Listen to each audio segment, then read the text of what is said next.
Rasulullah nabiyya ba'da ma ba'du. Raditu billahi rabba wa bil islami dina wa bi Muhammad nabiyya wa rasulah. Segala puja dan puji kita panjatkan kepada Allah Subhanahu wa taala, Rabb semesta alam, yang telah memberikan kepada kita banyak sekali nikmat. Nikmat Islam, nikmat iman, nikmat sehat walafiat, dan nikmat pada hari ini Allah Subhanahu wa taala pertemukan kita di Masjid Al-Arqam ini, dan kita meminta kepada Allah Subhanahu wa taala agar pertemuan kita ini pertemuan yang Allah Subhanahu wa taala cintai, dan nanti apabila kita berpisah, perpisahan yang Allah Subhanahu wa taala ridhoi dalam keadaan semakin bertambah baik, bertambah ilmu, bertambah iman, dan bertambah amal-amal soleh. Jemaah rahimani wa rahimakumullah, ini adalah kesempatan saya yang pertama berada di hadapan Anda semua. Walaupun saya sudah beberapa kali ke masjid ini dalam rangka menemani istri saya belanja di bawah dan saya sholat di atas. Seingat saya terakhir saya kesini kurang lebih 4 tahun atau 5 tahun yang lalu sebelum pandemi. Tetapi saya berada di hadapan Anda semua, ini adalah kesempatan saya yang pertama kali. Maka izinkan saya memperkenalkan diri, agar kemudian kalau kita berjumpa di jalan bisa tahu menegurnya atau memanggilnya dengan nama siapa. Kan sangat lucu kalau kemudian dipanggil Ustadz Anu tuh, Ustadz Fulan, siapa ya? Nah, lucu kan?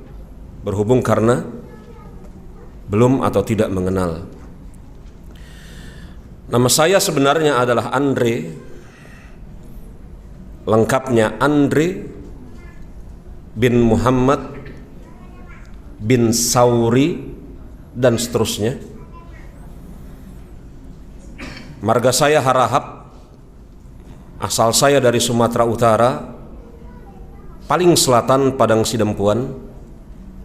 Dusun kakek saya Pijor Koling, berjarak kurang lebih 10 jam atau 12 jam menuju ke Medan. Jauh. Saya 100% orang Sumatera. Marga saya Harahap. Bapak saya Sumatera Utara 100%. Sedangkan ibu saya Blasteran Lahat Sumatera Selatan, dan Guba Gunung Batin Lampung. Itu Blasteran ya, Blasteran Sumatera Selatan dengan Lampung. Saya lahir dan besar di Lampung sampai tahun 1995, kemudian merantau seperti kebanyakan Anda pada hari ini, merantau ya, merantau kemana-mana. Kemudian menikah tahun 2003, betul. Mungkin itu sebabnya kita nggak pulang kampung, karena menikah dengan saya misalnya wanita Jawa, jadi nggak pulang kampung ya.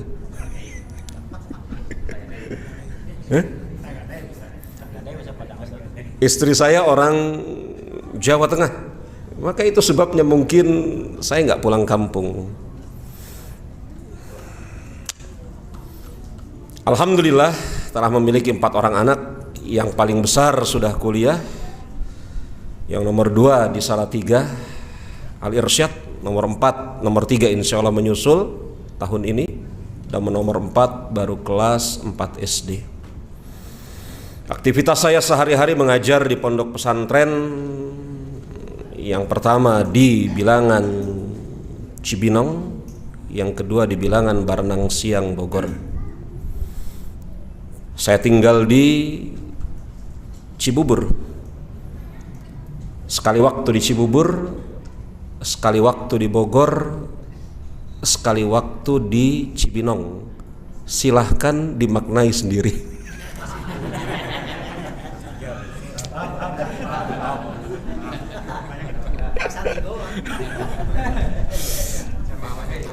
Itu multi tafsir.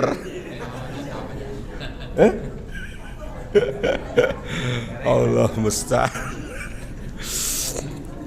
Iya. Agar ilmu menjadi berkah. Materi yang bagus sekali. Sebelum kita memulai pembahasan kita agar ilmu menjadi berkah, ada beberapa hal yang hendak saya sampaikan terlebih dahulu. Dari judul agar ilmu menjadi berkah, setidaknya saya akan menjelaskan dua hal. Apa yang dimaksud ilmu dan apa yang dimaksud berkah, dan mengapa di sana kata menjadi. Yang pertama, apa yang dimaksud ilmu? Telah bersepakat para ulama di dalam kitab-kitab mereka, sebagaimana dikatakan oleh Imam Ibnu Abdil Bar dalam Jami' Bayan Ilmi wa Fadlih, apabila kemudian dikatakan ilmu di dalam Al-Quran maupun hadis, maka yang dimaksud ilmu di sana adalah ilmu agama. Ini sebagaimana ucapan Imam Ibnu Abdil Bar dalam Jami' Bayan Ilmi wa Fadlihi, bahwasanya apabila disebutkan ilmu di dalam Al-Quran, ilmu di dalam hadis, pujian atas orang-orang yang memiliki ilmu, perintah untuk menuntut ilmu, faidah ilmu dan yang semisalnya, maka yang dimaksud ilmu di sana adalah ilmu agama. Ini tidak mengesampingkan pentingnya ilmu dunia. Tetapi jangan sampai kemudian seseorang salah menempatkan dengan mengatakan misalnya talibul ilmi faridatun ala kulli muslim, menuntut ilmu hukumnya wajib atas setiap muslim, maka yang dimaksud ilmu di sini katanya adalah ilmu teknik, ilmu kedokteran, ilmu yang selainnya. Ini salah. Karena lafadz talibil ilmu faridatun ala kulli muslim adalah lafadz yang bersumber dari hadis, dan ilmu di sana yang dimaksud adalah ilmu agama. Berkah. Berkah berasal dari kata barokah, bahasa Arab, yang maknanya lebih dalam daripada baik, bagus. Karena makna barokah kata para ulama semisal Imam Ibnu Faris adalah barokatul, yang dimaksud barokah kata Imam Ibnu Faris adalah ziyadatul khair, bertambahnya kebaikan, wa'at wa muha, dan kebaikan tersebut minimal langgeng.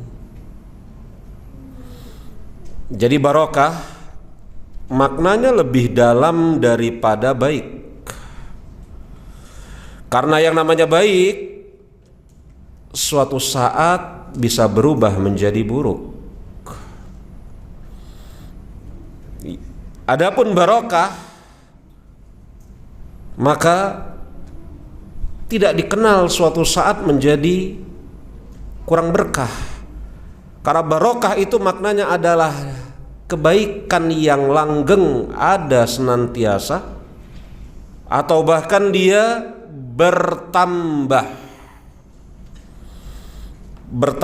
kebaikan dari hari ke hari, dari waktu ke waktu.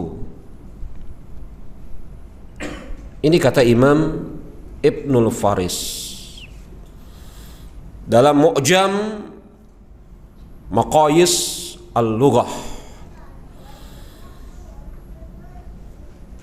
Ilmu barokah.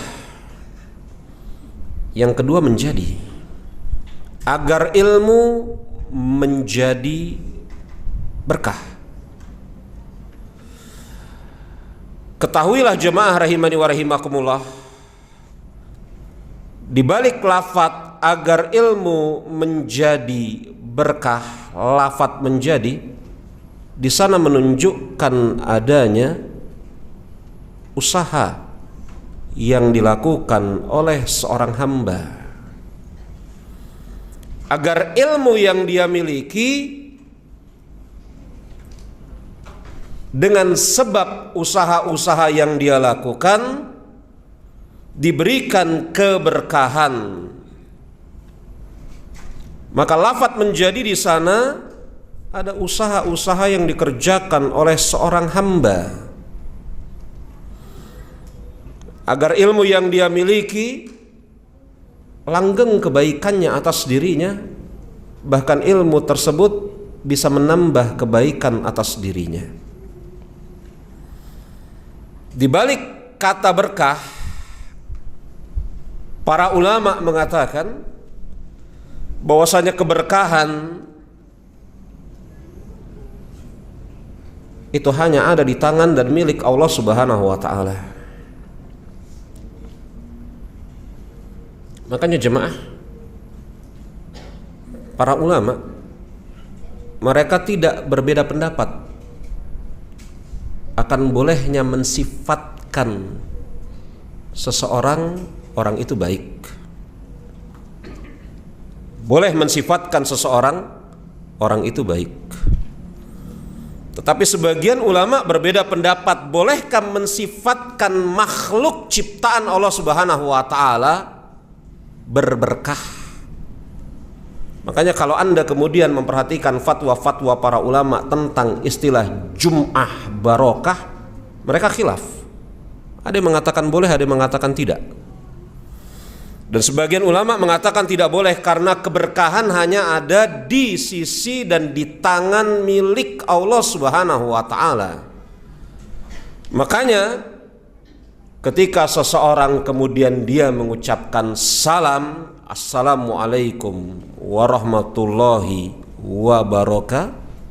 wabarakatuh, dan keberkahan milik Allah Subhanahu wa taala mudah-mudahan tercurah untukmu.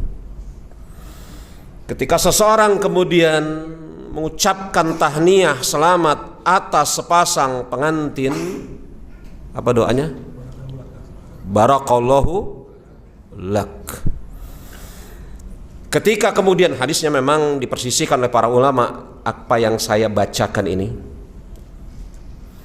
Ada sebagian ulama yang menghasankannya, ada sebagian ulama yang mendoifkannya.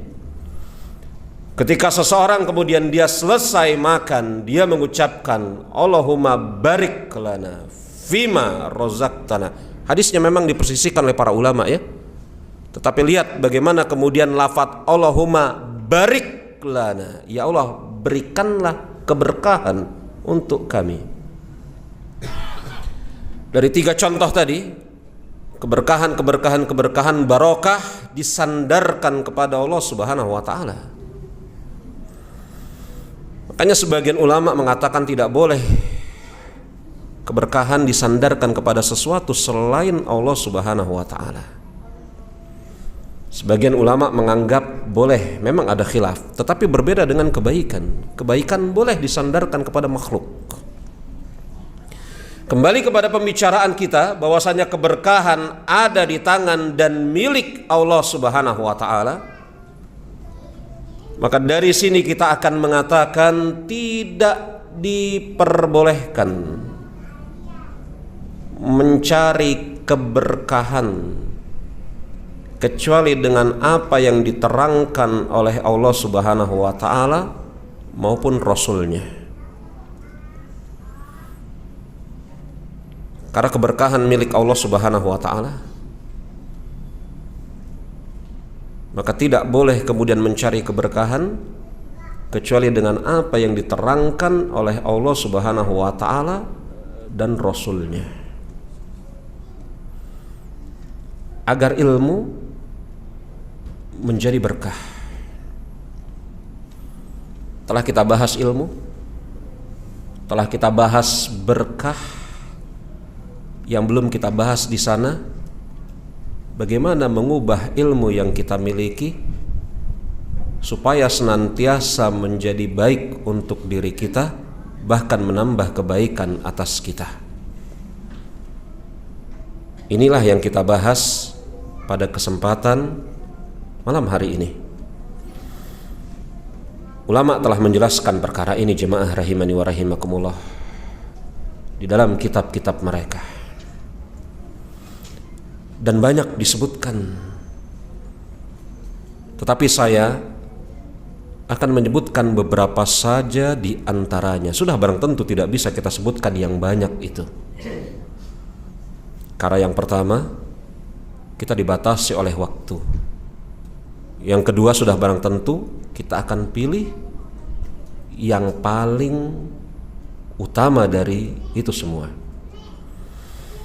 Jemaah rahimani wa rahimakumullah, agar ilmu menjadi berkah, ketahuilah bahwasanya menuntut ilmu adalah ibadah.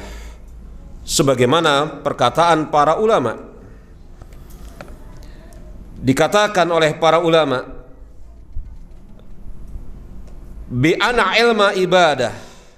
Qala ba'dal ulama, al ilmu salatis sir wa ibadatil qalb. Menuntut ilmu adalah ibadah. Berkata sebagian ulama, ilmu adalah salat secara sembunyi-sembunyi dan ibadah hati. Ketika dikatakan bahwasanya ilmu adalah ibadah, agar ilmu tersebut membawa kebaikan atas kita, maka tidak bisa tidak, yang pertama dia harus mengikhlaskan niat di dalam mempelajari agama Allah Subhanahu wa taala. Karena bagaimana mungkin ilmu yang kita miliki menjadi baik untuk diri kita kalau kemudian hilang keikhlasan di dalam hati kita, di dalam sanubari kita. Bahkan jemaah rahimani wa rahimakumullah, ikhlas adalah seluruh sendi dari ibadah, termaksud menuntut ilmu. Makanya dikatakan oleh para ulama, semisal Syekh Muhammad bin Shalih Al-Utsaimin rahimahullahu ta'ala, beliau mengatakan, fa inna faqat ilma ikhlasan niyah intiqal min afdoli ta'ati ila hattal mukhallifat. Andai kata seseorang menuntut ilmu hilang keikhlasan di dalam hatinya, maka menuntut ilmu yang merupakan seutama-utama ketaatan akan berubah menjadi seburuk-buruk kemaksiatan. Ini ucapan Syekh Muhammad bin Shalih Al-Utsaimin rahimahullahu ta'ala dalam kitab beliau, Kitabul Ilm. Apa kata beliau? Apabila hilang keikhlasan di dalam menuntut ilmu, maka menuntut ilmu yang merupakan sebaik-baik ketaatan, betul, menuntut ilmu adalah sebaik-baik ketaatan.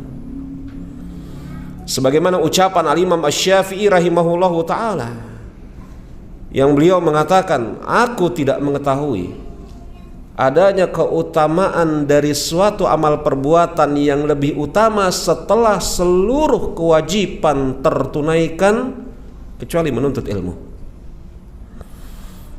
Apa kata Imam Syafi'i? aku tidak mengetahui adanya suatu amal perbuatan yang lebih utama setelah seluruh kewajiban tertunaikan melainkan menuntut ilmu. Artinya menuntut ilmu adalah keutamaan yang paling utama setelah seluruh kewajiban tertunaikan.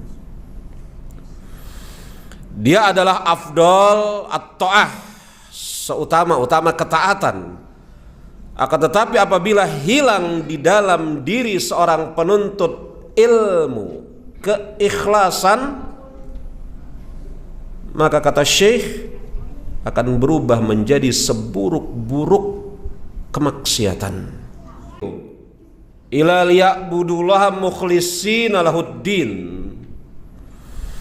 dan tidaklah aku perintahkan kepada manusia melainkan mereka beribadah kepada Allah Subhanahu wa taala dengan mengikhlaskan peribadatan tersebut.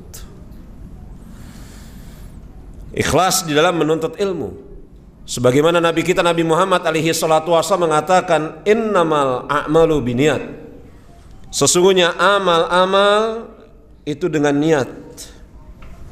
Wa innamal likulli imri'in manawa, dan sesungguhnya manusia akan mendapatkan ganjaran sesuai dengan apa yang dia niatkan. Al-hadis muttafaqun alaih. Seseorang akan mendapatkan ganjaran sesuai dengan apa yang dia niatkan. Kalau menuntut ilmunya niatnya baik, maka berlaku ucapan Rasulullah sallallahu alaihi wasallam sebagaimana dikeluarkan oleh Imam Muslim dari sahabat Umar bin Khattab radhiyallahu anhu. Ketika pada suatu hari dia berjumpa dengan gubernurnya dalam keadaan sedang tawaf. Kata Umar bin Khattab, siapa yang izinkan engkau tawaf? Lalu siapa orang yang engkau percayakan untuk menggantikan posisimu di negeri Syam? Maka gubernurnya menjawab, adapun pertanyaanmu yang pertama wahai Amirul Mukminin, aku memohon ampun kepada Allah Subhanahu wa taala, kemudian meminta maaf kepadamu. Karena tidak boleh pejabat meninggalkan tugasnya sebelum diizinkan oleh atasannya. Maklum. Adapun atas pertanyaanmu yang kedua wahai Amirul Mukminin, maka menggantikan diriku adalah Ibnu Abza. Kata Umar bin Khattab, siapa Ibnu Abza? Menunjukkan bahwasanya orang ini bukan sahabat. Kalau orang ini sahabat, sudah barang tentu Umar bin Khattab radhiyallahu anhu akan mengenalnya. Siapa Ibnu Abza? Kata gubernurnya, Ibnu Abza adalah salah seorang dari budak yang telah kami merdekakan. Celaka engkau, kata Umar bin Khattab. Bagaimana mungkin urusan penduduk negeri Syam engkau serahkan kepada seorang bekas budak? Apa alasanmu di hadapan Allah Subhanahu wa taala? Kata gubernurnya Umar bin Khattab dalam keadaan tawaf ini, dia mengatakan, ya Amirul Mukminin, Ibnu Abza a'lamal bil Quran wa a'lama minal faraid. Wahai Umar bin Khattab, Khalifah Amirul Mukminin, Ibnu Abza adalah orang yang alim di dalam Al-Quranul Karim dan pandai di dalam ilmu faraid, waris. Maka Umar bin Khattab ketika mendengar ucapan gubernurnya mengatakan, shadaqa Rasulullah sallallahu alaihi wasallam. Benar Rasulullah sallallahu alaihi wasallam yang pernah bersabda, innallaha yarfa'a badal qaum bil Qur'an wa yada'al akharin. Benar Rasulullah sallallahu alaihi wasallam bersabda, sesungguhnya Allah Subhanahu wa taala akan mengangkat derajat suatu kaum dengan Al-Qur'an dan akan menghancurkan derajat suatu kaum yang lain juga dengan Al-Quran. Maka kata para ulama, Allah Subhanahu wa ta'ala akan mengangkat derajat suatu kaum dengan Al-Quranul Karim sudah barang tentu ketika dia membacanya, mempelajarinya, mengamalkannya ikhlas karena Allah Subhanahu wa ta'ala. Karena di sana ada hadis yang dikeluarkan oleh Imam Muslim bahwasanya Rasulullah SAW bersabda, Al-Quran hujjatul laka au alaika. Al-Quran itu merupakan hujjah atasmu yang akan menguatkan dirimu atau kemudian akan menghujat dirimu yang akan melemahkan dirimu. Adapun atas orang-orang yang buruk niatnya di dalam mempelajari ilmu agama, maka berlaku sabda Rasulullah SAW. Ada 3 kelompok manusia yang akan Allah Subhanahu wa ta'ala adili nanti mereka pada hari kiamat, dan akan Allah Subhanahu wa ta'ala putuskan hukuman mereka dalam keadaan wajah-wajah mereka tertelungkup di dalam neraka jahanam. Maka para sahabat mengatakan, siapa 3 kelompok itu ya Rasulullah? Maka Rasul menyebutkan kelompok yang pertama, kelompok yang kedua, dan kelompok yang ketiga, seseorang laki-laki yata'allama ilma, dia mempelajari ilmu dan mengajarkan ilmu, liyuqalul lahu alim wal mu'alim faqad kil. Seseorang yang belajar dan dia mengajarkan ilmu agar dipanggil oleh manusia sebagai orang yang alim atau pengajar, dan sungguh manusia telah memanggil dia dengan panggilan itu. Maka lihat jemaah rahimani wa rahimakumullah, apabila hilang keikhlasan di dalam menuntut ilmu, seperti seseorang yang belajar dan mengajar tadi agar dipanggil orang alim ataupun yang semisalnya, maka dia termaksud orang-orang yang nanti akan dihukum oleh Allah Subhanahu wa ta'ala, masukkan ke dalam neraka jahanam dalam keadaan wajah tertelungkup di dalam neraka jahanam. Siapa kelompok yang pertama? Orang yang berjihad di jalan Allah Subhanahu wa ta'ala. Siapa kelompok yang kedua? Orang yang bersedekah. Orang yang berjihad di jalan Allah Subhanahu wa ta'ala agar dipanggil sebagai seseorang pemberani. Adapun kelompok kedua, orang yang bersedekah agar dipanggil sebagai orang yang dermawan. Adapun kelompok yang ketiga, orang yang belajar Al-Quran, belajar ilmu, mengajarkan Al-Quran, mengajarkan ilmu agar dipanggil alim, muallim, qari. Ikhlas di dalam menuntut ilmu, karena ilmu kedudukannya tinggi. Hilang keikhlasan di dalam menuntut ilmu, maka hilang kebaikan dari ilmu tersebut. Dan yang kedua jemaah rahimani wa rahimakumullah, agar ilmu menjadi berkah, maka taat patuh pada rambu-rambu syariat. Taat dan patuh pada rambu-rambu syariat. Yang dimaksud taat lagi patuh terhadap rambu-rambu syariat adalah mengikuti bagaimana kemudian jejak Rasulullah SAW dan para sahabat di dalam belajar, mengajar, dan mempraktekkan ilmu. Taat dan patuh terhadap rambu-rambu syariat. Yang dimaksud taat dan patuh terhadap rambu-rambu syariat adalah memperhatikan Rasulullah SAW dan para sahabat di dalam bagaimana cara mereka belajar, mengajar, dan mempraktekkan ilmu. Karena keberkahan sudah barang tentu ada di sisi mereka, kebaikan sudah barang tentu ada di sisi mereka. Maka siapa yang kemudian mencari cara di dalam mempelajari ilmu dengan cara selain yang telah ditempuh oleh Rasul dan para sahabat, sudah barang tentu dia akan tergelincir, tersesat.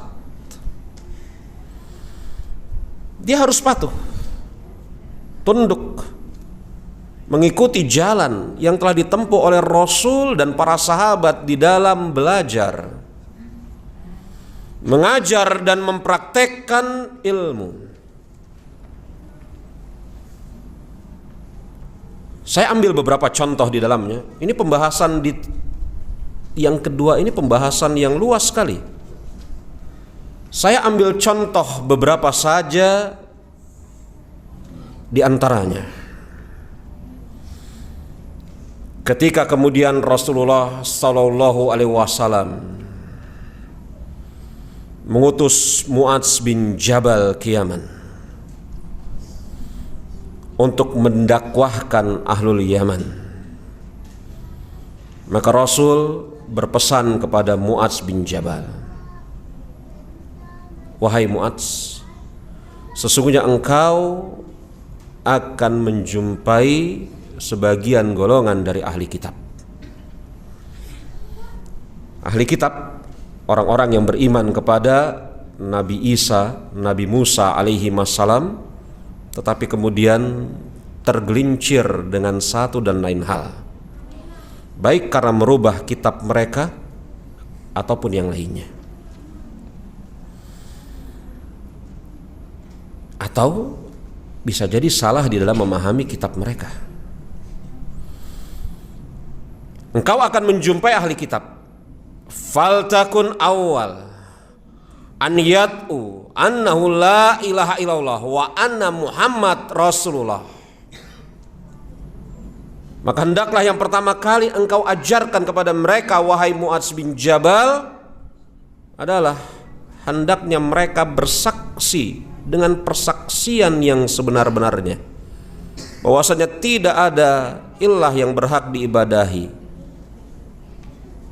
dengan sebenar-benarnya kecuali Allah Subhanahu wa ta'ala, dan aku adalah Rasulnya. Dan apabila itu mereka telah penuhi, maka serulah mereka untuk mengerjakan sholat sehari semalam 5 kali. Dan apabila mereka telah memenuhi itu, maka serulah mereka untuk mengerjakan puasa di bulan Ramadan, dan seterusnya. Al-hadis rawahu al-Imam At-Tirmizi wa ghairuhu. Hadis riwayat Imam Tirmizi dan yang lainnya. Lihat bagaimana Rasulullah sallallahu alaihi wasallam memerintahkan kepada Mu'adz bin Jabal dan dipraktekkan oleh Mu'adz bin Jabal agar kemudian mengajarkan. Sudah barang tentu ketika mengajarkan ada yang belajar pertama kali konsekuensi kalimat syahadat. Jemaah rahimani wa rahimakumullah, Anda bayangkan, cukup dibayangkan saja, andai ada seseorang kemudian mempelajari seluruh cabang agama. Dia belajar fikih, dia belajar bahasa Arab, dia belajar hadis, dia belajar seluruhnya, dan dia sampai kepada tingkatan alim dalam seluruh cabang tersebut. Tetapi kemudian tauhidnya rusak. Apakah seluruh cabang yang telah dia pelajari dan dia telah sampai kepada derajat alim dalam seluruh cabang tersebut akan membawa kebaikan untuk dirinya? Jawabannya jelas tidak. Maka lihat bagaimana kemudian Rasulullah SAW betul memang hadis ini ditujukan kepada Mu'adz bin Jabal agar Mu'adz bin Jabal mendakwahkan ahli kitab. Dan kita bukan ahli kitab, betul memang. Cuma kalau kemudian Anda maknai di balik teks ucapan Rasulullah, kenapa Rasul memulai dengan tauhid terlebih dahulu, baru kemudian sholat 5 waktu, baru kemudian puasa Ramadan dan yang selainnya?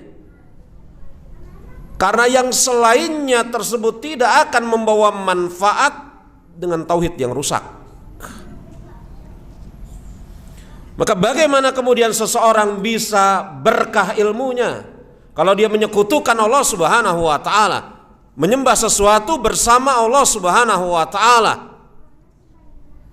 berdoa kepada sesuatu selain Allah Subhanahu wa taala, menganggap selain Allah Subhanahu wa taala bisa mendatangkan manfaat dan menolak madarat. Bagaimana kemudian ilmunya bisa berkah, atau bahkan bagaimana kemudian hidupnya bisa berkah? Makanya kata para ulama semisal Syekh Abdurrahman bin Nasir As-Sa'di rahimahullahu taala, beliau mengatakan seluruh kebaikan di dunia maupun di akhirat adalah buah dari kebaikan tauhid. Sedangkan seluruh keburukan di dunia dan di akhirat adalah buah dari rusaknya tauhid.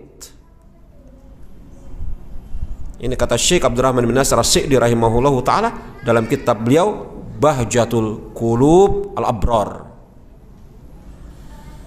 Seluruh kebaikan di dunia yang cepat ataupun tertunda,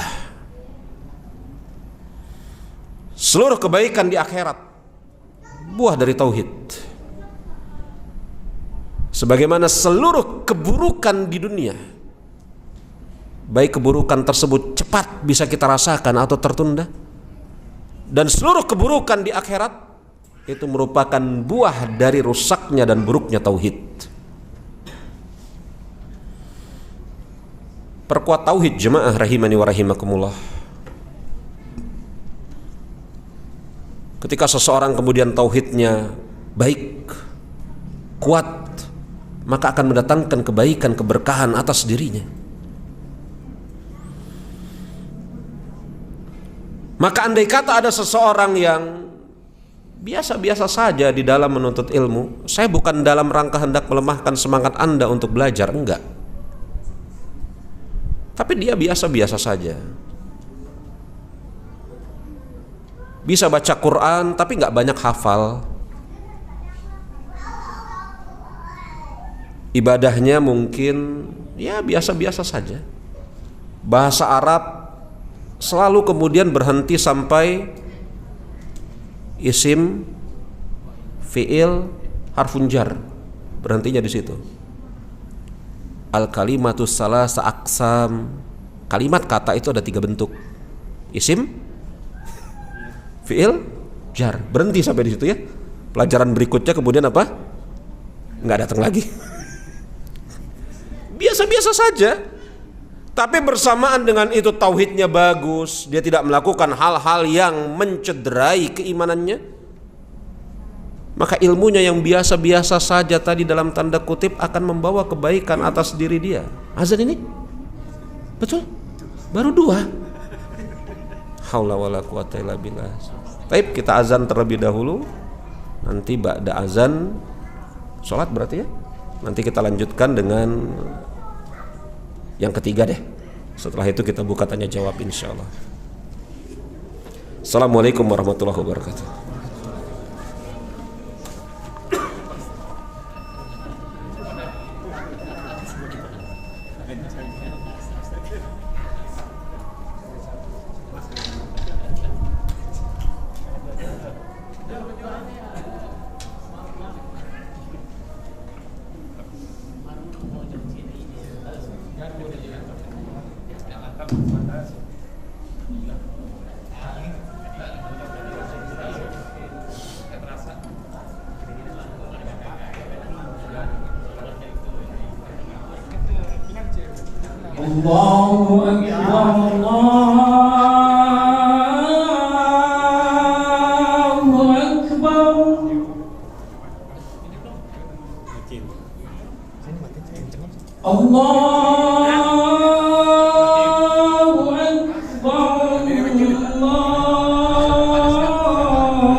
الله أكبر الله أكبر أشهد أن لا إله إلا الله أشهد أن محمدا رسول الله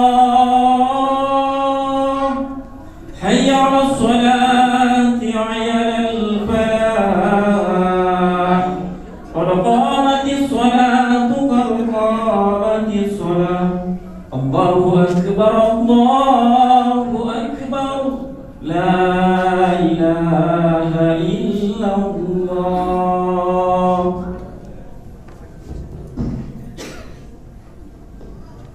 استقيموا معتدلوا وصلوا صفكم فإن تسبيح الصفوف إمام الصلاة صار من بعد أن يرسل.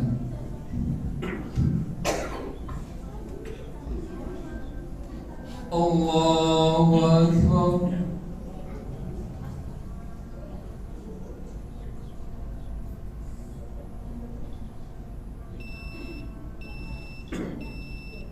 بسم الله. الحمد لله رب العالمين الرحمن الرحيم مالك يوم الدين إياك نعبد وإياك نستعين اهدنا الصراط المستقيم صراط الذين أنعمت عليهم غير المغضوب عليهم ولا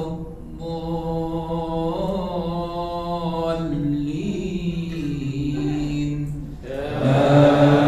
آمين. والعاديات ضبحا فالموريات قدحا فالمغيرات صبحا فأثرن به نقعا فوسطن به جمعا إن الإنسان لربه لكنود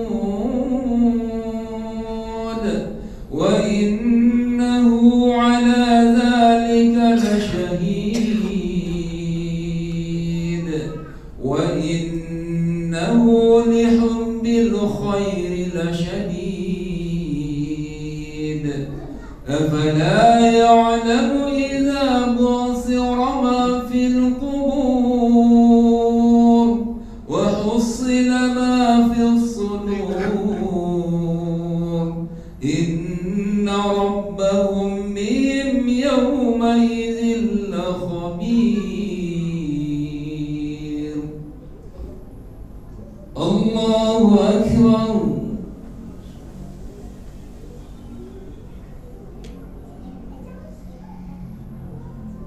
سمع الله لمن حمده.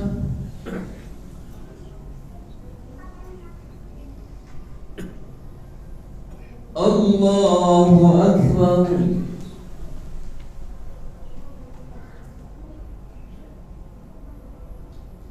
الله أكبر.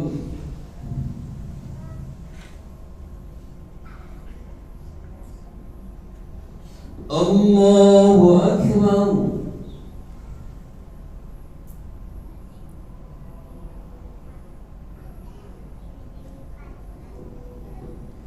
الله أكبر.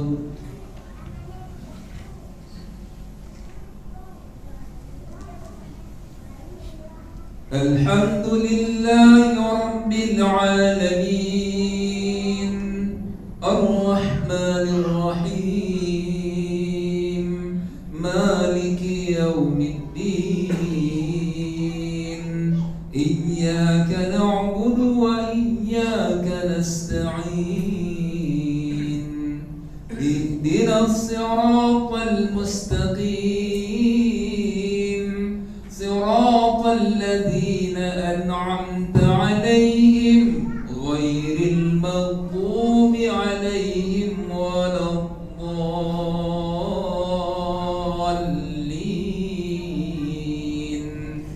آمين.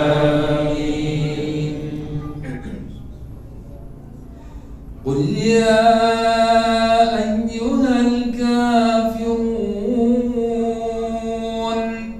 لا أعبد ما تعبدون ولا أنتم عابدون ما أعبد ولا أنا عابد ما عبدتم ولا أنتم عابدون ما أعبد لكم دينكم ولي دين. الله أكبر.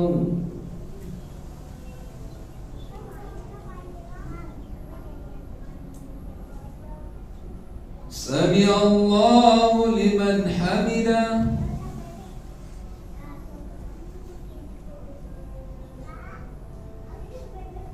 الله أكبر.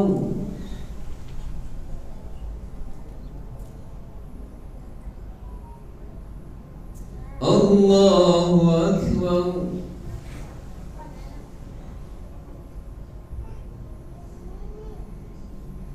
الله أكبر.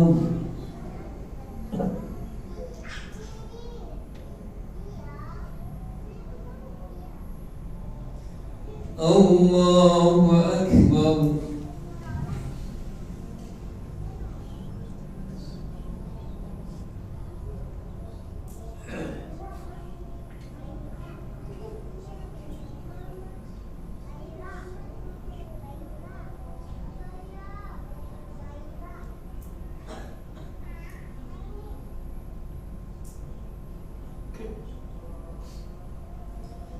الله أكبر.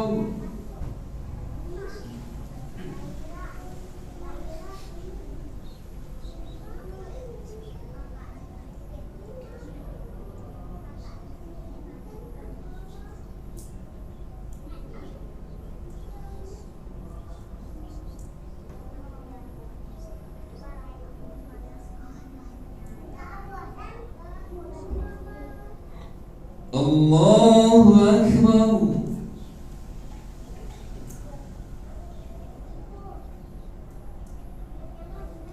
سمع الله لمن حمده.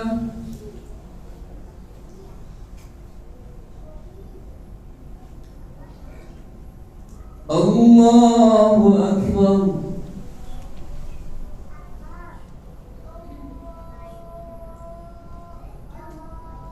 الله أكبر.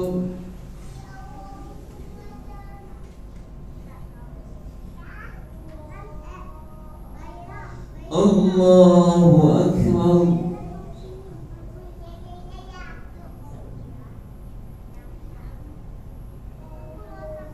الله أكبر.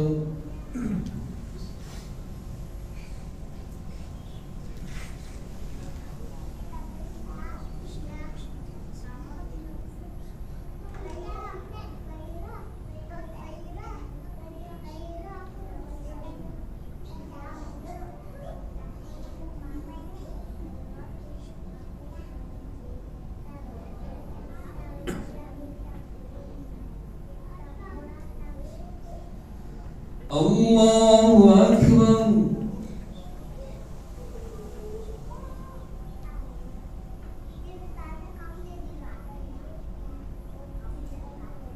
سمع الله لمن حمده.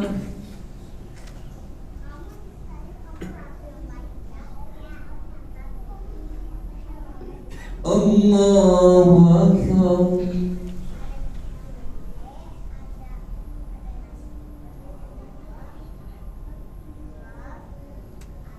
الله أكبر.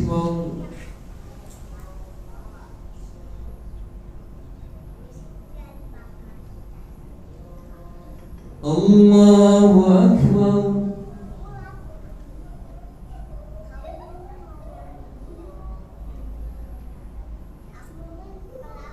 Allahu Akbar.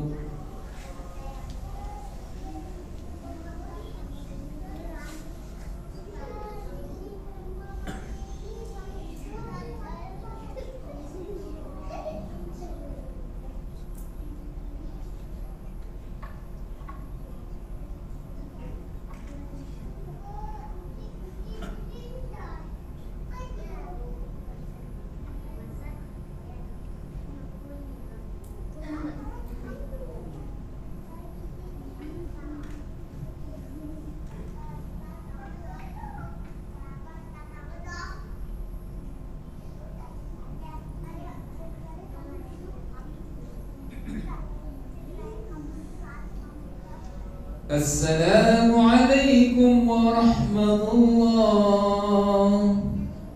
Assalamualaikum warahmatullah.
Bismillah.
Bismillah.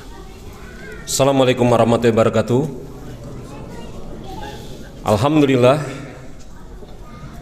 hamdan katsiran thayyiban barakan fihi kama yuhibbu rabbuna wa yarda.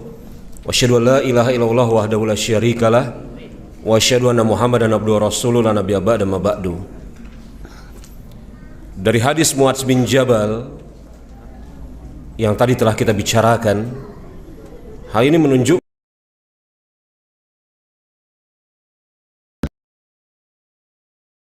adalah pondasi awal, asas dan yang paling utama. Pun dari hadis Muadz bin Jabal tadi kita bisa melihat bagaimana metodologi Rasulullah SAW di dalam mengajar, yang sudah barang tentu ketika ada yang mengajar, ada yang belajar, maka metode beliau adalah tadarruj, yakni bertahap. Ini hal yang mendatangkan kebaikan, keberkahan ilmu. Makanya beliau mengatakan, apabila mereka telah memahami, mengetahui konsekuensi dari kalimat syahadat, maka ajarkanlah kepada mereka, serulah mereka untuk mengerjakan sholat sehari semalam 5 kali, bertahap, berjenjang, dari yang paling penting kemudian berikutnya. Ini yang mendatangkan kebaikan, keberkahan ilmu. Kita jumpai sebagian penuntut ilmu pada hari ini masuk ke hal-hal yang pelik, padahal hal-hal mendasar mereka belum memahaminya. Bagaimana kemudian ilmu yang dia pelajari tersebut akan mendatangkan kebaikan, keberkahan untuk dirinya? Masuk ke hal-hal yang pelik, padahal hal-hal mendasar dia tidak mengetahuinya, dia tidak mempelajarinya. Makanya para ulama semisal Imam Sufyan Ats-Tsauri rahimahullahu ta'ala ketika menegaskan tentang pentingnya bertahap di dalam belajar dan bahayanya belajar tidak bertahap, asal-asalan, acak-acakan, tanpa arah, beliau mengatakan, man rama ilma jumlatan zahaba anhu jumlatan. Siapa yang belajar atau menuntut ilmu secara sekaligus, dia mempelajari segala sesuatu, tidak bertahap, tidak dari yang paling penting kemudian setelahnya. Man rama ilma jumlatan zahaba anhu jumlatan, maka ilmu tersebut akan menghilang dari sisinya secara sekaligus pula. Siapa yang belajar ilmu secara sekaligus, tidak bertahap, seluruhnya dia pelajari, tidak berjenjang, maka ilmu itu tidak akan tersisa atas dirinya, akan hilang dari sisinya secara sekaligus pula. Dan Imam Sufyan Ats-Tsauri mengatakan, fa inna ilma bitadarruj, karena sesungguhnya mempelajari ilmu itu dengan tadarruj, yakni bertahap, bertingkat-tingkat. Ini yang mendatangkan keberkahan ilmu, ini yang mendatangkan kebaikan ilmu. Makanya Rasul sebagai seorang muallim, beliau mengajarkan kepada Mu'adz bin Jabal agar Mu'adz bin Jabal mengajarkan kepada penduduk Yaman yang paling penting pertama kali adalah tauhid. Kemudian setelah itu sholat 5 waktu. Kemudian setelah itu puasa Ramadan. Kemudian setelah itu dan yang selainnya. Dari yang paling penting itu yang pertama, bertahap itu yang kedua. Hal ini harus dicermati agar ilmu kita ini ilmu yang betul-betul membawa kebaikan, keberkahan untuk diri kita. Bahkan jemaah rahimani wa rahimakumullah, banyak sekali kita jumpai orang-orang yang masuk ke dalam bab yang bukan bidangnya dan dia belum waktunya, maka akan terpental, futur di dalam proses menuntut ilmu. Itu yang kedua. Adapun yang ketiga, agar ilmu tersebut membawa manfaat, mendatangkan berkah, kebaikan, sebagaimana kata Rasulullah sallallahu alaihi wasallam, inna min barakatil ilm yakhuzuna indal akabir. Ini sabda Rasulullah. Rasul sendiri yang mengatakan, sesungguhnya keberkahan ilmu adalah kalian mengambilnya dari al-akabir. Hadis riwayat Imam At-Tabrani. Rasul sendiri yang mengatakan, keberkahan ilmu kalian mengambilnya dari sisi al-akabir, yang kalau diartikan al-akabir, orang-orang besar di antara kalian. Para ulama, mereka hanya memiliki 2 pendapat di dalam memaknai apa yang dimaksud dengan al-akabir. Pendapat pertama yang dimaksud al-akabir di sini adalah al-kibaru fissin, tua di dalam usia, tua di dalam usia.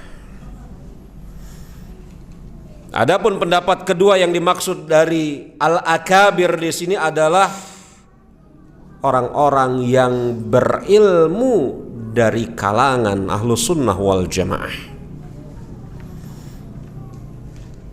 Tidak dimaksud al-akabir dengan pengertian yang ketiga, yakni yang badannya besar, tinggi, lebar, enggak ada penafsiran yang ketiga.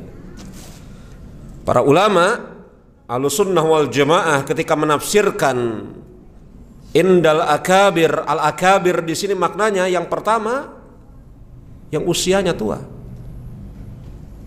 Yang usianya tua.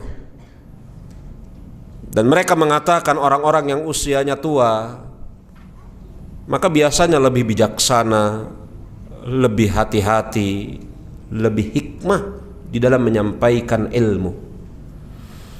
Yang hati-hati, hikmah, bijaksana di dalam menyampaikan ilmu tersebut biasanya akan membawa pengaruh bekas kepada murid-muridnya. Coba deh, kalau kemudian Anda membiasakan diri duduk di majelis guru-guru kita yang sudah berusia, maka biasanya kemudian kita akan terpengaruh oleh keadaan mereka. Tapi kalau kemudian Anda membiasakan diri duduk di majelis yang selain mereka, makanya biasanya juga Anda akan terpengaruh oleh sikap, tabiat, adat selain mereka. Karena murid itu biasanya akan mengikuti guru. Makanya tidak heran sebagian ulama ada yang mengatakan yang dimaksud indal akabir di sini adalah orang-orang yang usianya tua. Tapi sebagian ulama yang mengatakan yang dimaksud al-akabir di sini adalah orang-orang yang berilmu dari kalangan ahlus sunnah wal jamaah. Tapi sungguh sangat bagus kalau kemudian dua hal tersebut, baik penafsiran yang pertama ataupun yang kedua, digabungkan. Sudahlah dia berilmu dari kalangan ahlus sunnah wal jamaah dan usianya pun telah tua. Ini sangat bagus sekali.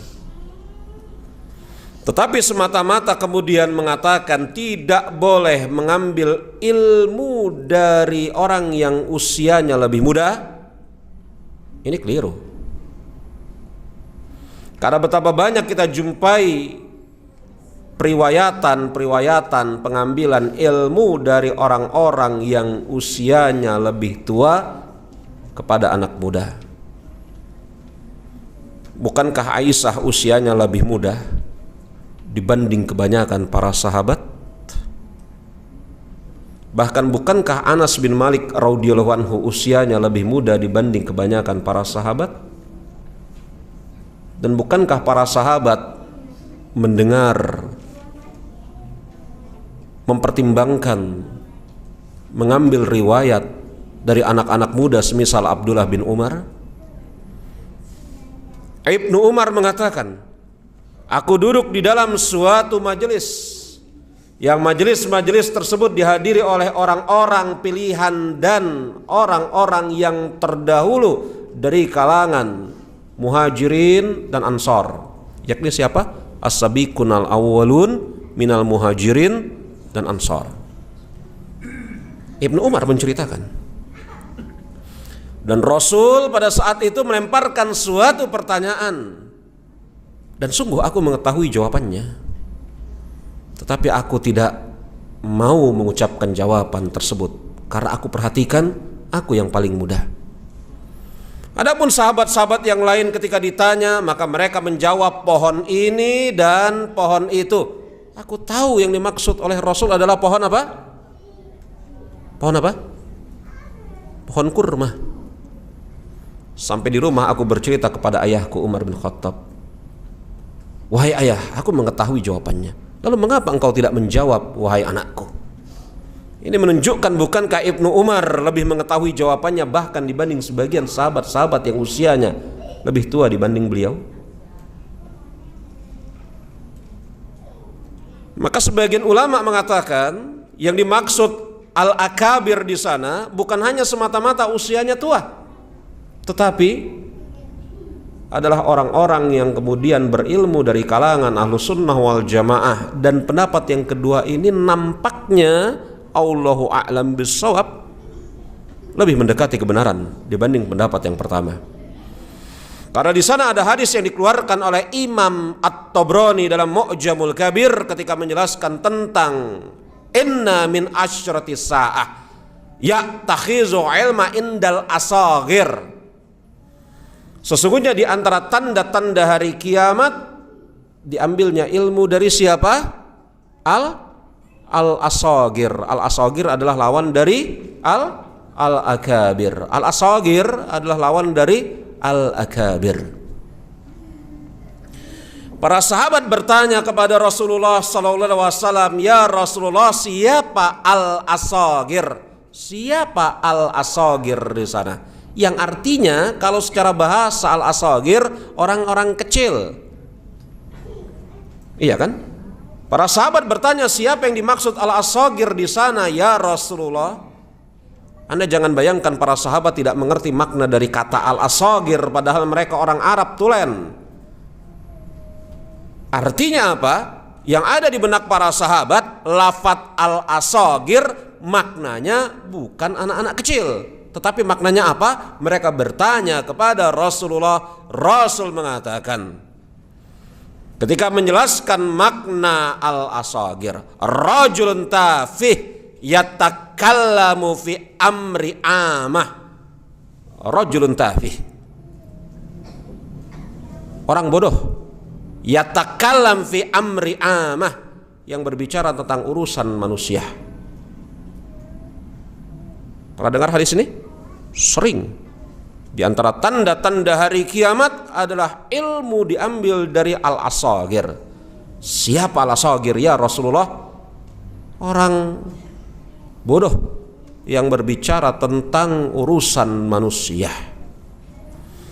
Orang bodoh yang berbicara tentang urusan manusia al-asagir, maka tepatlah kalau dikatakan al-akabir, orang yang pandai dari kalangan ahlus sunnah wal jamaah. Maka di antara keberkahan ilmu, kata Rasulullah SAW, ya'takhizuna ilma indal akabir. Ilmu itu diambil dari sisi ahlus sunnah wal jamaah, orang-orang yang berilmu dari kalangan mereka. Maka hindari sejauh-jauhnya belajar dari siapapun juga dengan alasan untuk mengumpulkan pengetahuan maklumat. Hindari belajar dari orang-orang yang memang jelas akidahnya, manhajnya. Jam berapa ini? Nggak ada jam di depan situ, harusnya disediakan ya, kalau enggak saya terus saja ini. Terus saja. Yang keempat, para ulama bersepakat. Yang dimaksud para ulama di sana ulama ahli tafsir. Karena kesepakatan ijma itu bukan hanya ada di dalam bab fikih. Ijma itu ada di dalam bab hadis. Ijma itu ada di dalam bab tafsir. Ijma itu ada di dalam bab sirah. Sebagaimana ijma para ulama ahli sirah, wafatnya Rasul itu bertepatan dengan tanggal lahirnya. Itu ijma ahli sirah ya. Saya nggak mau bicarakan tentang sirah. Yang saya hendak bicarakan adalah ijma ahli tafsir.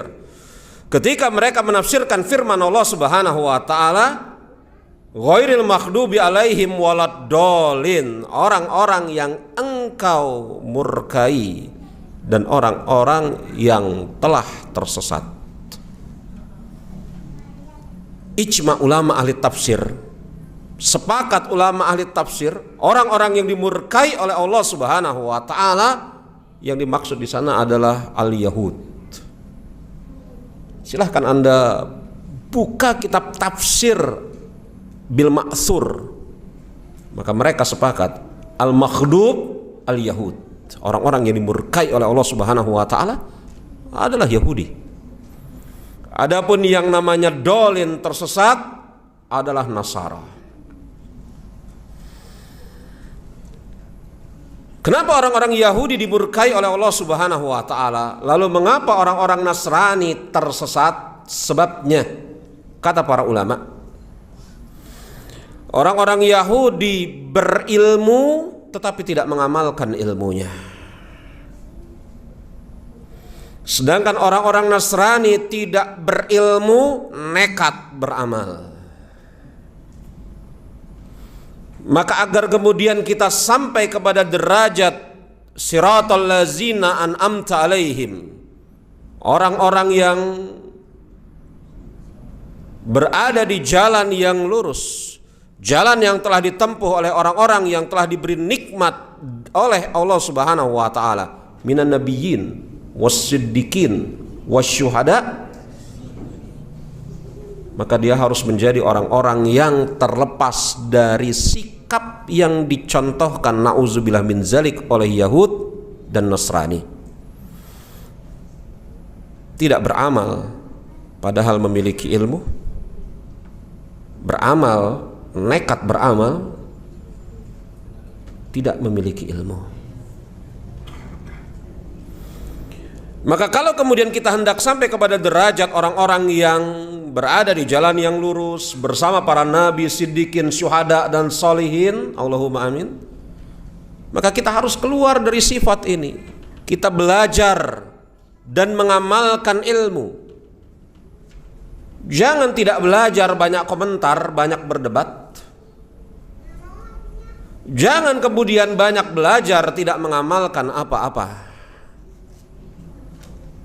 Makanya Ali bin Abi Thalib radhiyallahu anhu mengatakan ketika menjelaskan tentang apa faedahnya ilmu, kata Ali bin Abi Thalib radhiyallahu anhu, hatifan ilm bil amal. Untuk menjaga ilmu, maksud Ali bin Abi Thalib agar ilmu tersebut membawa manfaat dengan amal. Maka amalkan apa yang telah kita ketahui. Sedikit-sedikit kita amalkan. Semampu kita mohon pertolongan kepada Allah Subhanahu wa taala.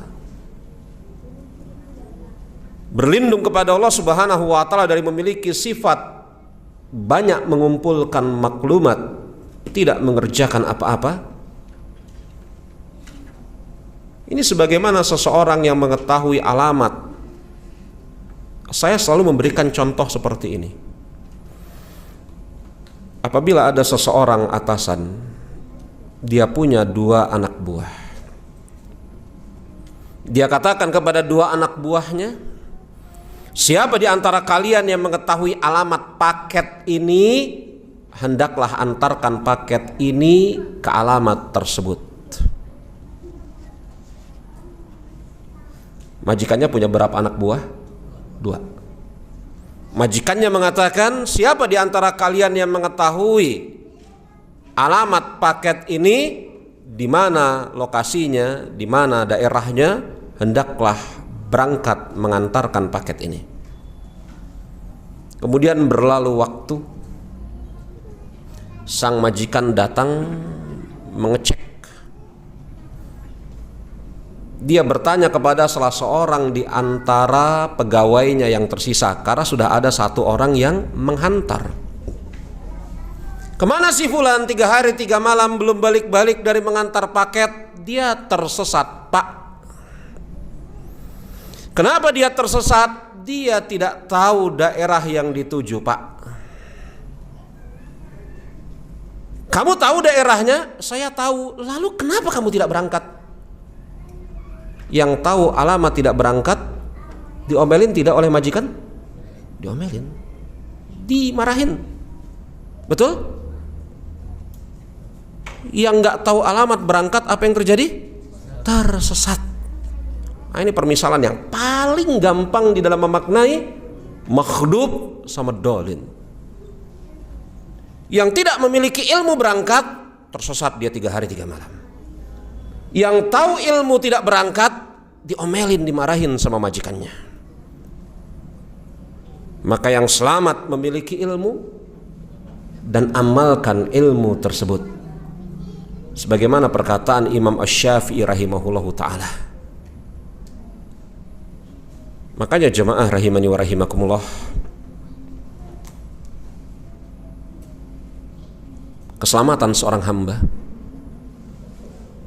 disebutkan oleh Allah Subhanahu wa taala dalam surat yang ringkas dan kita semua hafal. Allah Subhanahu wa taala mengatakan, innal insana lafi khusrin. Sesungguhnya manusia seluruhnya berada di atas kerugian. Saya rugi, Anda rugi, kita semua rugi, termaksud yang di luar sana rugi. Seluruh manusia rugi. Kemudian Allah Subhanahu wa taala datangkan istisna, pengecualian, ilah, kecuali ilal lazina amanu, yang beriman. Kemudian wa amilus sholihah, yang beramal. Maka memiliki ilmu tetapi tidak beramal masuk ke dalam lingkup kerugian yang disebutkan di dalam ayat ini. Allahu a'lam bissawab. Dan masih ada yang lain selain 4 ini. Tetapi kita ulangi sebagai mukhtasar. Yang pertama, mengikhlaskan niat kepada Allah Subhanahu wa taala.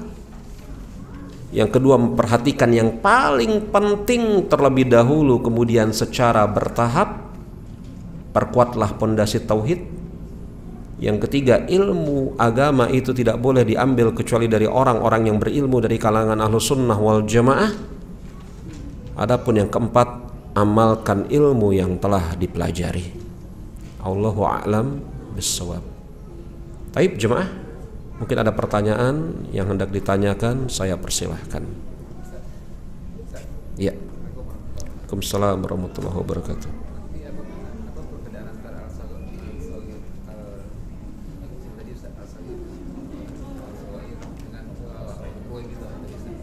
Gimana?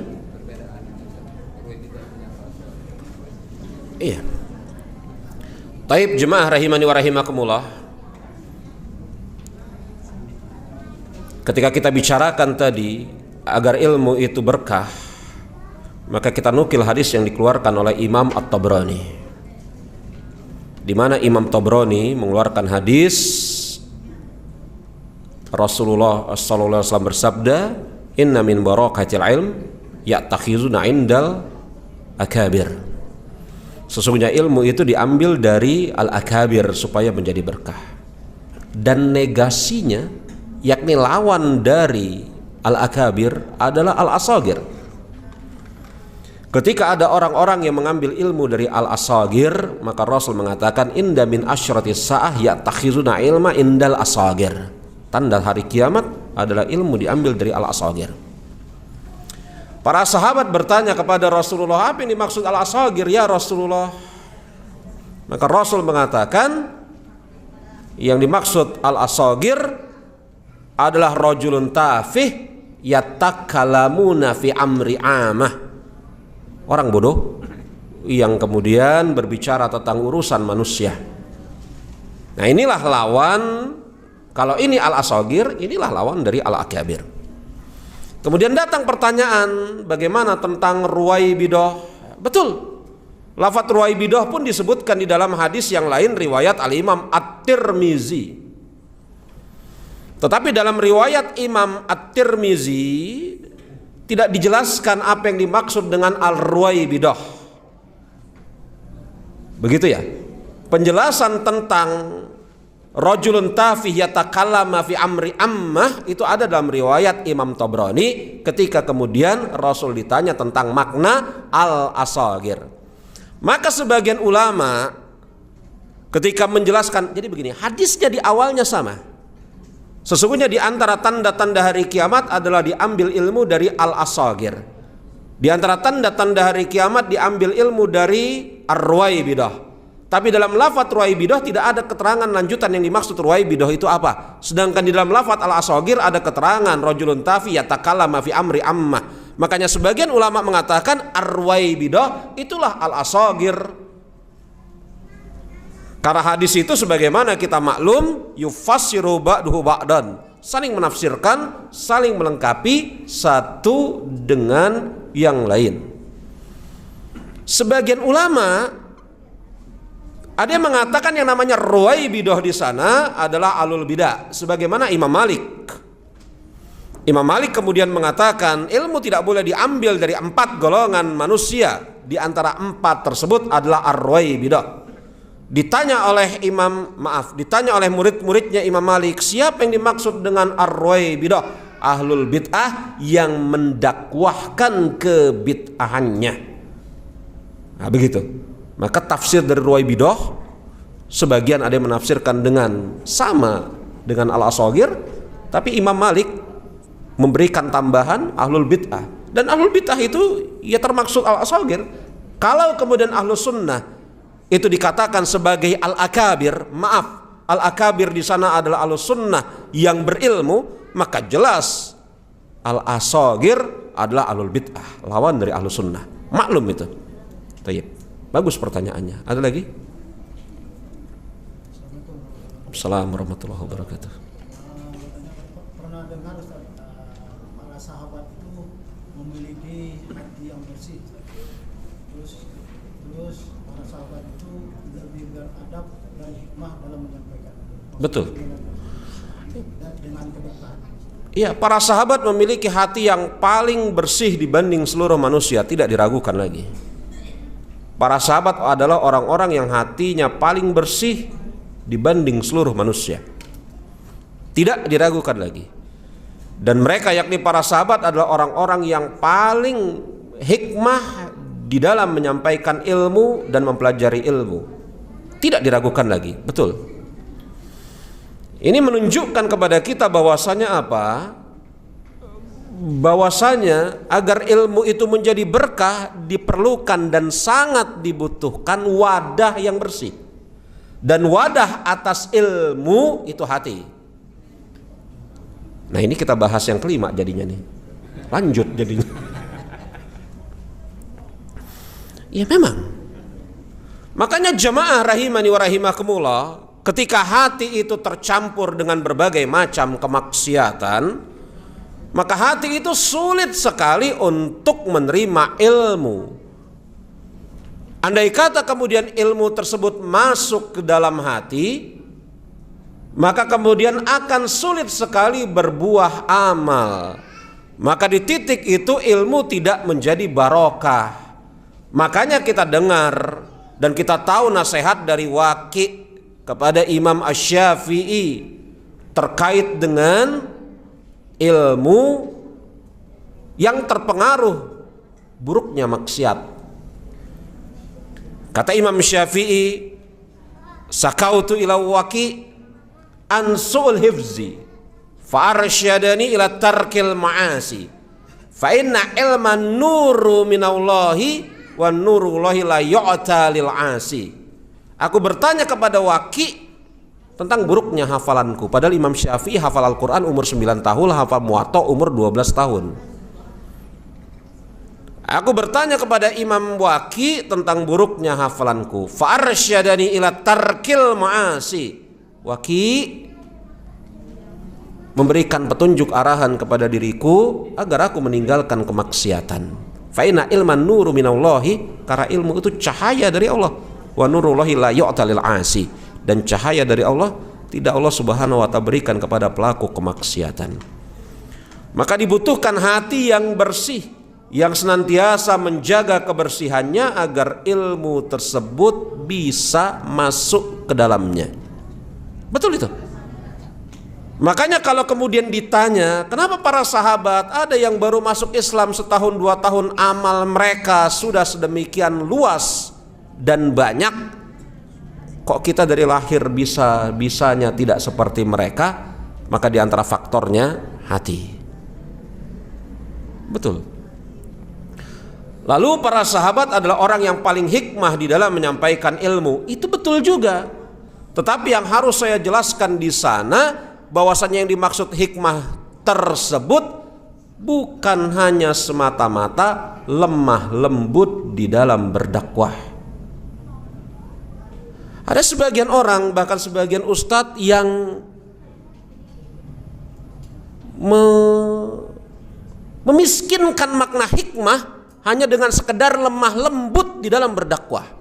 Betul dakwah dengan lemah lembut, tetapi kalau kita kemudian hadirkan syariat jihad, yang syariat jihad tersebut dikatakan oleh Rasul kita, Rasul umuri kullis sanamil Islam al jihad fisabilillah, puncak dari segala urusan Islam ini jihad fisabilillah. Kira-kira syariat jihad hikmah tidak? Hikmah. Syariat jihad hikmah jemaah. Berdebat hikmah tidak? Kalau berdebat dengan cara yang baik, hikmah tidak? Hikmah. Bahkan Rasul ketika mengisolasi 3 orang sahabatnya, mengisolasi. Ya kalau kita istilahkan pada hari ini, menghajar tahzir 3 orang sahabatnya yang tidak ikut perang Tabuk. Siapa? Ka'ab bin Malik, Murarah bin Rabi, dan Hilal bin Abi Umayyah. Mereka tertinggal tidak perang Tabuk, betul? Rasul apain itu? Hajar. Tidak ditegur sapa. Berapa hari? 40 ditambah 10 hari, 50 hari. Hikmah tidak perbuatan Rasul? Hikmah. Maka yang namanya hikmah itu jangan dimiskinkan maknanya hanya semata-mata lemah lembut.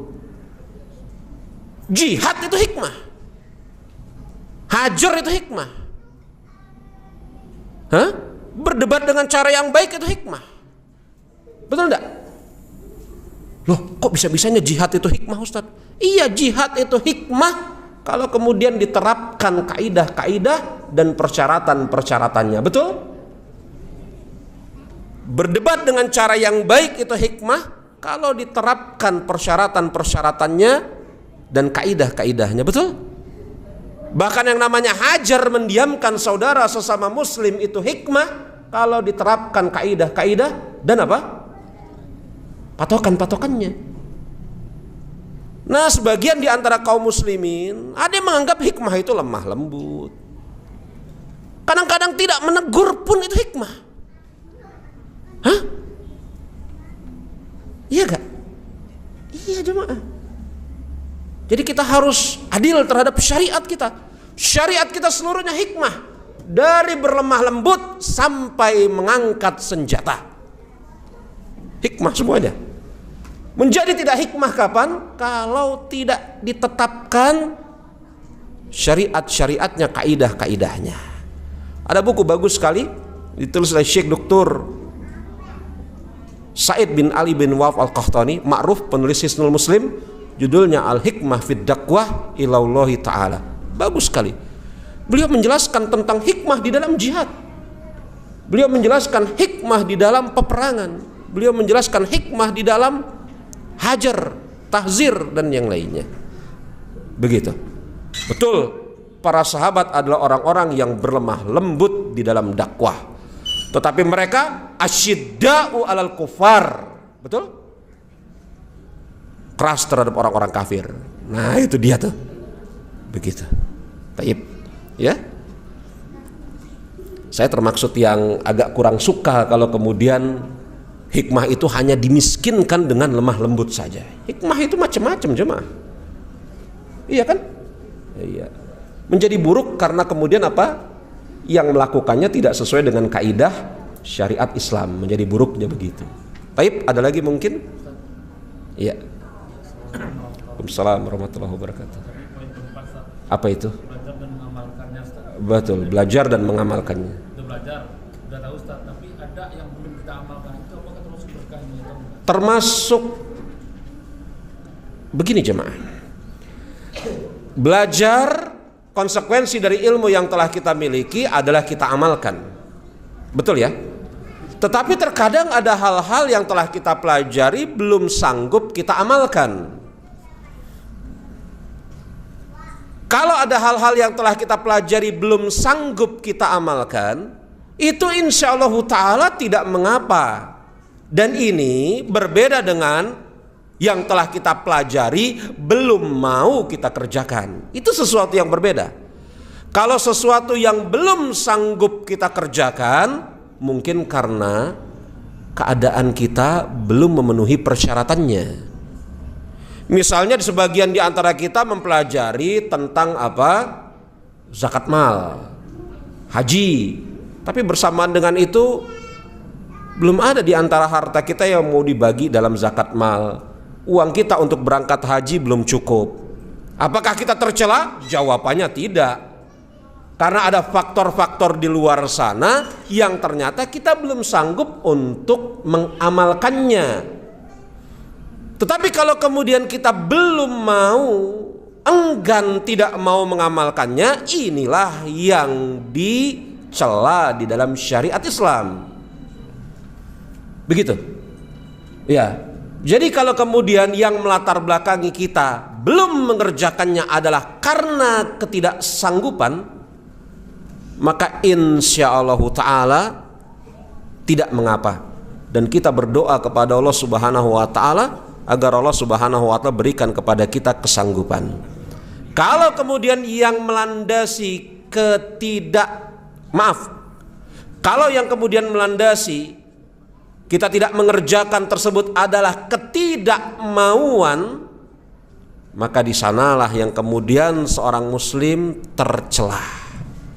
Tidak mau dia mengerjakannya, baik dengan sebab meremehkan, baik dengan sebab menggampangkan, baik dengan sebab-sebab yang lain. Barulah di sana ada celaan atas diri dia. Allahu a'lam bissawab.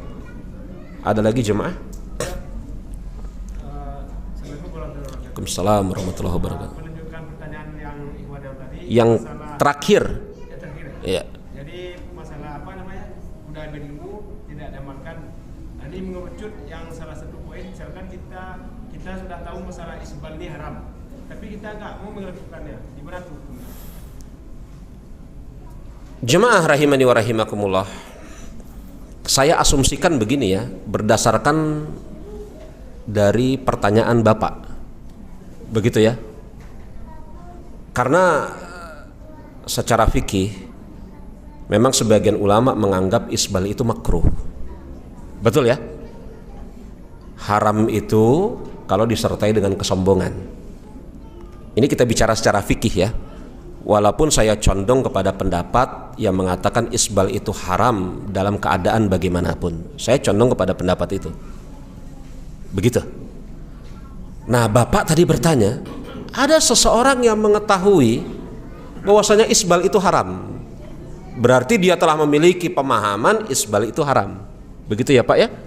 Dan kemudian dia tidak melakukannya. Apakah dia tercela dalam sebab hal tersebut? Jawabannya iya. Karena dia meyakini dan mengetahui isbal haram. Lain masalah kalau kemudian dia mengetahui dan meyakini isbal hanya makruh, maka dia tidak tercela. Ya, tetapi jelas seseorang yang terus-menerus dalam keadaan makruh tidaklah baik, maklum. Ya, jadi kalau kemudian seseorang mengetahui bahwasanya perbuatan itu haram dan dia meyakininya, akan tetapi dia kerjakan tanpa ada unsur terpaksa. Saya harus tambahkan yang kedua ini. Ya enggak? Tanpa ada unsur terpaksa, yakni sukarela dia melakukan hal tersebut. Dan sebenarnya enggak isbal itu gampang kok. Mudah banget ya. Tinggal digunting aja kain itu di atas mata kaki, selesai itu. Mudah. Enggak sulit. Tidak, Oh dijahit dong, kalau nggak dijahit ntar apa? Benangnya keluar-keluar. Iya. Apa namanya? Digunting aja. Diguntingnya itu emang dibiarkan gitu, tapi dia di atas mata kaki. Itu gimana gitu? Nanti kalau ketarik nanti sampai atas itu. Ya biar rapi lah, ya biar rapi. Innallaha jamil yuhibbul jamal fi kulli syai. Betul kan? Allah itu indah dan mencintai keindahan dalam segala sesuatu. Itu ngapain tuh rumbai-rumbai begitu? Maksudnya apa? Mau jadi koboi? Ya kan mudah ya, tinggal dijahit. Berapa ongkos apa ngejahit? 10.000. Ya, tukang jahit keliling 5.000 malahan. Jadi kalau dia meyakini bahwasanya itu haram dan tidak ada unsur keterpaksaan dia melakukannya, jelas dia tercela. Kan begitu? Dan itu perkara yang mudah sebenarnya. Tinggal diangkat di atas mata kaki, selesai sudah. Enggak sulit. Ya, enggak sulit. Nah, begitu. Jadi karena bisa jadi jemaah, ada orang yang mengerjakan perkara yang haram, dia yakini akan keharamannya, tetapi dia terpaksa. Betul enggak? Iya enggak?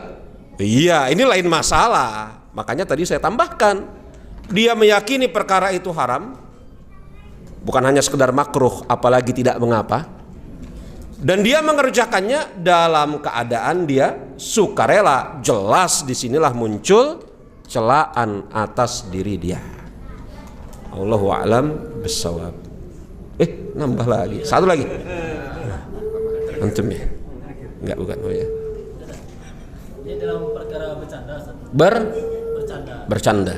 Apakah bercanda juga bisa menghilangkan keberkahan ilmu? Ada batas-batasan gitu? Rasul itu bercanda. Anda jangan bayangkan bahwasanya Rasulullah SAW itu orang yang sangar, mencereng wajahnya, melotot aja. Enggak, Rasul bercanda.